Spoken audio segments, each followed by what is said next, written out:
வணக்கம் மக்களே, welcome to Bigg Boss talks. இது பிக் பாஸ் தமிழ் சீசன் 9ஓட டே 3 ஷார்ட் ரிவ்யூ. இன்னைக்கு எபிசோடில் வந்து என்னென்னா, ஃபஸ்ட்டு ஸ்டார்டிங்கில் வந்து மார்னிங் ஆக்டிவிட்டி வச்சாங்க.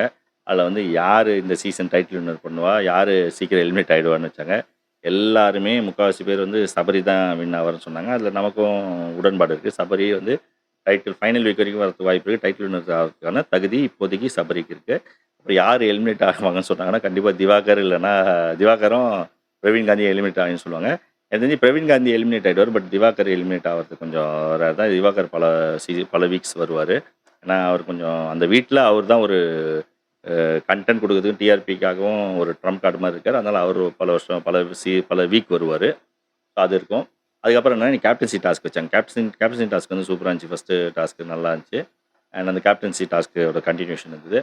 அப்புறம் வந்து என்னென்னா, இந்த இது மெயினாக வந்து என்னென்னா, இன்றைக்கி இந்த சுபிக்ஷாக்கும் பாருக்கும் அந்த சண்டையோ, கமருதீனுக்கும் திவாகர் கெமிக்குன்னு அந்த சண்டை தான்.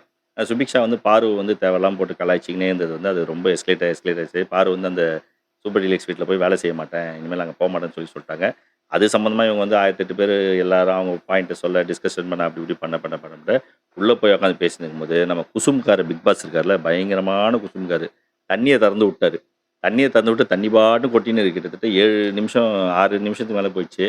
இந்த அழகில் வந்து இவர் விக்ரம் வேறு வெளியில் வந்து கப் எடுத்துன்னு போன தவிர தண்ணியை பார்க்கல. அதெல்லாம் அந்த கேப்பில் நல்லா தண்ணி வச்சுருப்போம். அதுக்கப்புறம் யாரோ பார்த்து ஓடி வந்து தண்ணியெல்லாம் பிடிச்சி இது பண்ணி ஒரு பெரிய கலாட்டாவே அன்றைக்கி ஆயிடுச்சு. அதனால் பிக் பாஸ் நல்லா கேம் ஆட்டார். அது தவிர மெயினாக இன்றைக்கி நடந்த பிரச்சனைனா, இந்த கமருதீன் வந்து என்னென்னா அடங்கவே மாட்டார். அவருக்கு ரொம்ப ஆட்டிடியூட் ப்ராப்ளம் இருக்குது. ரொம்ப திமிரு, ரொம்ப அடமெண்ட், ஒரு மரியாதையே கிடையாது. அவர் போட்டு திவாகருக்கும் அவருக்கும் 1008 பிரச்சனை. திவாகர் போய் ஏஇன்றது, அடிக்க போகிறது, துப்புறது, பாடி ஷேமிங் பண்ணுறது, இந்த மாதிரி எல்லாமே பண்ணின்னு இருக்கிறாரு. அதை வந்து ஒரு ஹவுஸ் மேட்சும் தட்டி கேட்கறது இல்லை. தேவையில்லாமல் பிரச்சனை போயிட்டு அதே நேரத்தில் கெமியும் தேவையில்லாமல் போட்டு திவாகர் கூட சண்டை போட்டு அவங்க என்னென்னமோ பேசிட்டு சண்டை போட்டுன்னு எல்லாம் இருக்கிறாங்க. இது வந்து சண்டை போடுறதுன்றது வந்து எல்லாமே ஏற்கனவே வெளியில் இருக்கிற மைண்ட் செட்டு, அவங்கள பற்றி வெளியில் இருக்கிற ஒப்பீனியன்ஸ் தான் உள்ள வந்து சண்டை போட்டுருக்கிறாங்க. அது அங்கே ஒரு வார்த்தைகளும் அப்படி இப்படி இது வரைக்கும். அது கமருதீனுக்கு, எஃப்ஜேக்கு, கெமிக்கு, இவங்கெல்லாம் ஆதிரைக்கெல்லாம் பொறுமை, ஆதிரை, சுபிக்ஷா, ரம்யாக்கெல்லாம் பொறுமைன்றதே சுத்தமாக கிடையாது. அந்த பொறுமைன்னு அவங்களுக்கு கொஞ்சம் வரணும். அது வந்து விஜய் சேதுபதி வீக்கெண்டில் வந்து எல்லாத்தையுமே கேள்வி கேட்கணும்.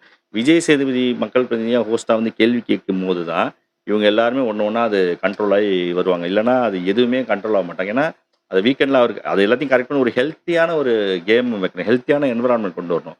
பிக் பாஸில் அவங்க டாஸ்க் பண்ணுறது மட்டும் மேட்டர் கிடையாது. பிக் பாஸ் ஷோவில் அவங்களாம் செலிபிரிட்டிஸ் ஒரு ஹெல்த்தியான என்விரான்மெண்ட் கொண்டு வரணும். அதுதான் நம்ம ஒரு ரிவ்யூவில் சஜஷனாக சொல்கிறோம். ஸோ மக்கள் உங்களுக்கு தோன்ற ஃபீட்பேக்கையும் நீங்கள் இதை பற்றி என்ன நினைக்கிறீங்க ஃபீட்பேக் கொடுங்க. நம்ம அடுத்த ரிவ்யூவில் சந்திப்போம் மக்களே. எல்லாருக்குமே மிக்க நன்றி.